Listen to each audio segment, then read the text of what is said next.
What's up, everybody? Chewy and coming at you today. We got another Marvel Crisis Protocol video, and this time we're going to talk about a moment in a match that is one of my favorite moments from one of the most hated, loved cards in MCP. I say that more for me though. For me, it's more of a love-hate thing than anything. I love seeing it played. I hate when it's done to me. Anyway, guys, if you guys can do me a favor, like, dislike the video, comment down below, subscribe to the channel. We'll have more MCP content coming up.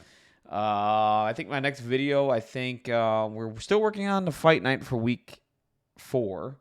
I don't know what's going on with that. I think Vince Chan has to find an opponent. When he does, we'll stream that and have a good time with that. I think I'm going to do a roster video soon.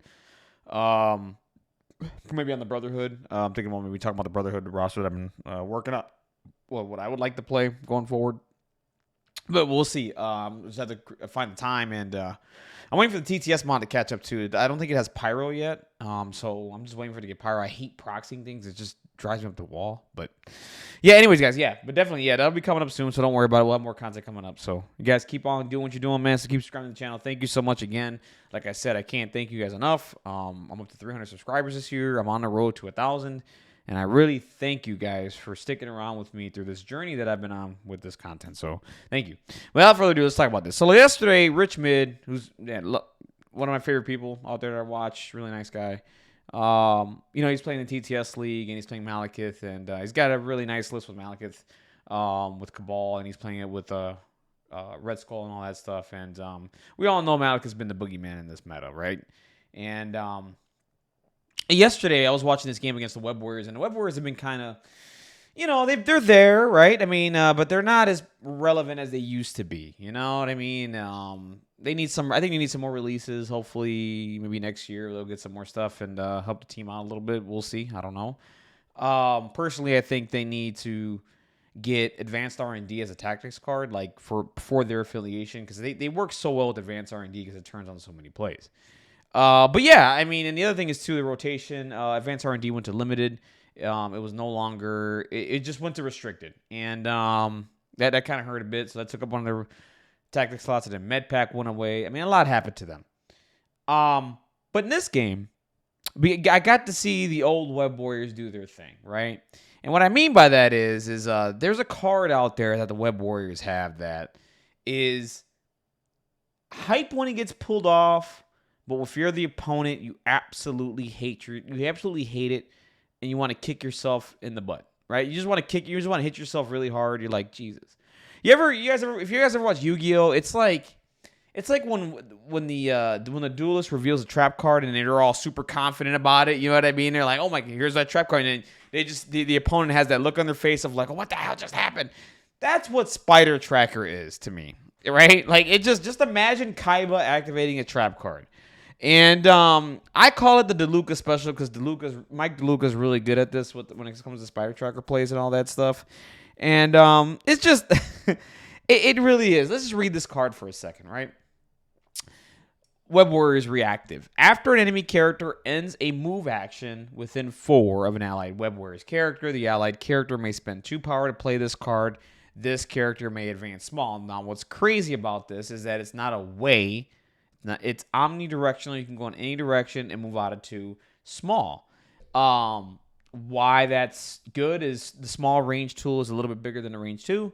So if Malekith were to fully charge and you do the small advance, he'd be out of 2 for the attack, which would hurt his power, his action economy, and his power and all that stuff. We all know Malekith needs power, and if you disrupt any of his action economy at all, he just becomes just a regular character, right?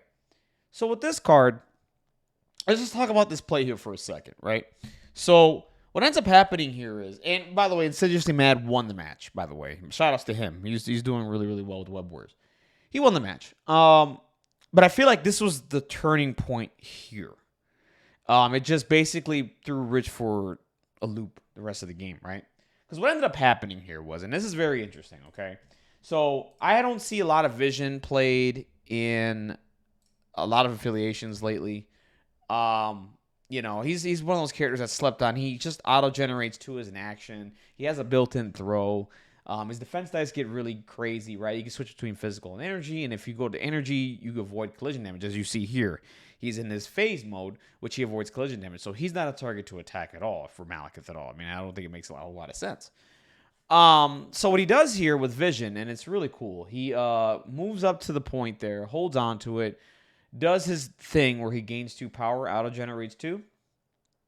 And then from there, what he ends up doing is he advanced R&Ds all the power out to the web warriors who need the power, which is Miles, Gwen, Black Cat. Now, what does that do? For Black Cat, that turns on the Spender. For Gwen, it turns on her Pull and Lifesaver. For Miles, it turns on his placement within 3, the Webline Kick. Which, you know, if anything get them started early, that the Web Warriors can be a nuisance to deal with. And they want to spread out and score points. And they want to plan a map D just like this and just whatever. What ended up happening here was, because I think the play that happened, Rich used the dog, he's playing Lockjaw, and then teleported up Red Skull and Malekith. And what happened here was, the next turn, I believe, Insidiously Mad comes up and staggers Malekith. So now you staggered him, you took away 1 action from him, which hurts him, okay?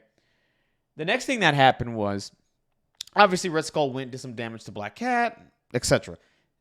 I believe from there, it goes back to Insidiously Mad. He activates Miles and moves Miles to this outside D point here, right? Now, what's interesting about this move is Spider Tracker is online for every Web Warriors character, as you can see right now. Malekith's not going to reach Gwen, right? It's not going to happen.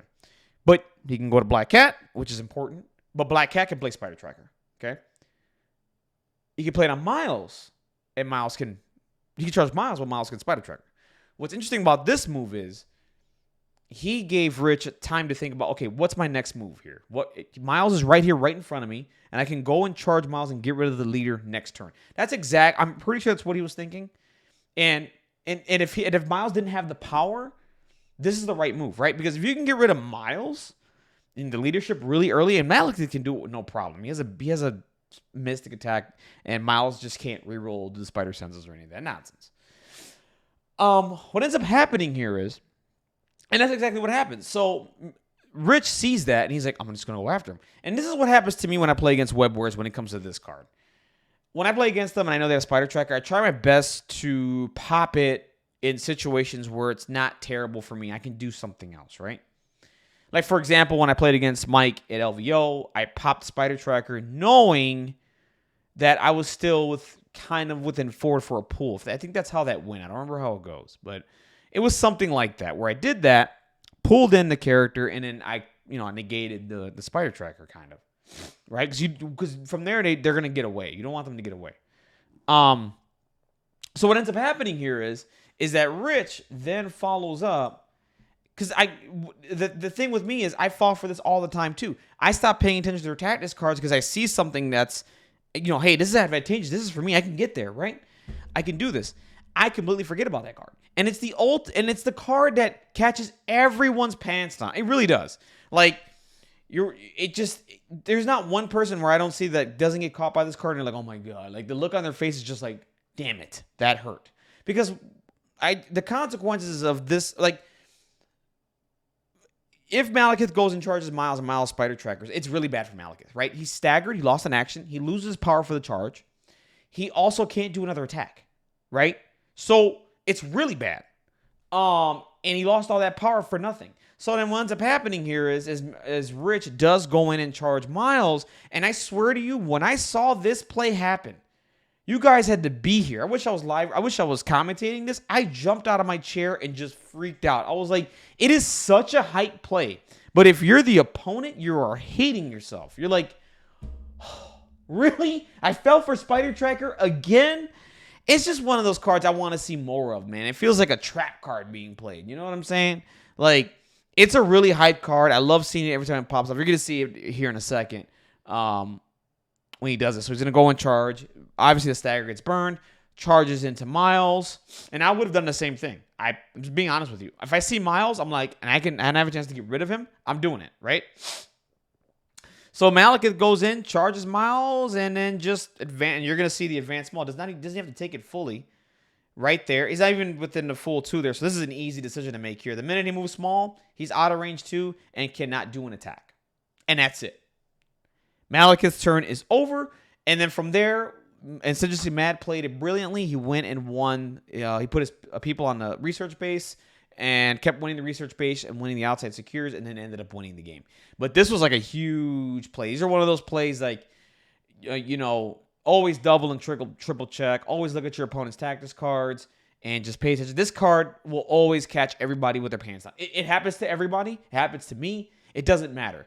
But that's what I would say. Like when it comes to the Web Warriors, really look at everything that's on their side of the board and like try to figure out what their plan is. Because if you don't, this will happen. And this was just such a hype moment. I want to talk about it. I want to give Assiduously Mad his credit. And Rich did everything he could to get back in this game, but it was just tough.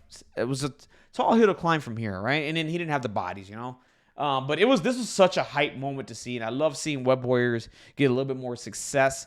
As much as I've gotten over my Web Warriors thing, right? It's just I've gotten over the hump with them, but I do love seeing them be successful because the pilots that run this team, they're pretty good. They know what they're doing, and they have a really good head on shoulders with the game, and they have really good strategies. So, anyways, guys, that's it. That's just a short little video. I just want to talk about this one moment here that really brought back some memories of my early games against Web Warriors and the spider tracker nonsense and it always, especially deep and late in a turn. That's the worst when it happens. This is round 1, right? If this happens like round 4, oh my god, it's like really. It's one of those worst. It's one of those terrible feelings. Anyways, guys, that's it for me, man. Have a wonderful, blessed day. Keep playing MCP out there. Like I said, keep an eye out for some more videos coming your way. Like I said, I'll work on a Brotherhood roster. I want to do more roster videos. I know someone mentioned that in the Discord. I'll get back to that. I think I really do need to get back to that because I really love doing those videos, and I feel like people like that a lot, and I've been told that. So we'll get back to that. And that's it. And have a wonderful, blessed day, guys. Like I said, subscribe, dislike the video, comment down below. Do all the things. I'll keep making MCP content, and let's get to 1,000 subscribers, all right? Take care. Have a wonderful, blessed day. I'll catch you on the next video. Bye.